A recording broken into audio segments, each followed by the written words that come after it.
একটা বই যদি একই সঙ্গে তোমাকে রহস্যের অন্ধকার গলি আর শ্রীকৃষ্ণের দর্শনের আলোকিত প্রাঙ্গণে নিয়ে যায় তাহলে কেমন হবে? ঠিক সে অভিজ্ঞতায় দিল সোহম ব্যানার্জির হে জনার্দন বইটি। বইটিতে রয়েছে দুটি গল্প। প্রথম গল্প খাঁচার ভেতর অচিন পাখি।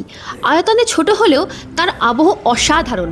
তন্ত্রমন্ত্র, অদ্ভুত এক রহস্য আর এক তরুণের চমকে দেওয়া পরিণতি, সব মিলে গল্পটা শেষ হওয়ার পরেও মনে হয় আহা, এটাকে যদি লেখক পূর্ণাঙ্গ উপন্যাসের রূপ দিতেন তাহলে রোমাঞ্চের যাত্রা আরও বহু গুণ বেড়ে যেত। দ্বিতীয় গল্প হে জনার্দন যেন শ্রীকৃষ্ণকে নতুন চোখে দেখার এক প্রয়াস।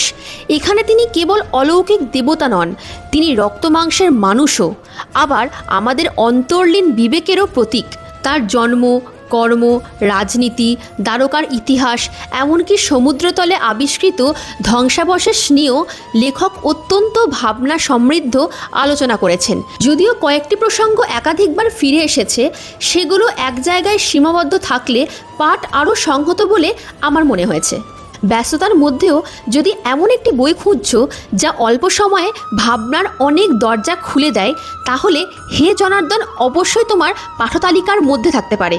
বইটির প্রচ্ছদও বেশ আকর্ষণীয়। দ্বারকায় শ্রীকৃষ্ণের উপস্থিতি যেন প্রথম দেখাতেই টেনে নিচ্ছে, আর বইয়ে কিছু অলঙ্করণ থাকলে পড়ার অভিজ্ঞতা নিঃসন্দেহে আরও সমৃদ্ধ হতো। আচ্ছা, তোমরা বলো তো, শ্রীকৃষ্ণকে ইতিহাসের মানুষ হিসেবে দেখতে বেশি পছন্দ করো নাকি ঈশ্বর রূপে?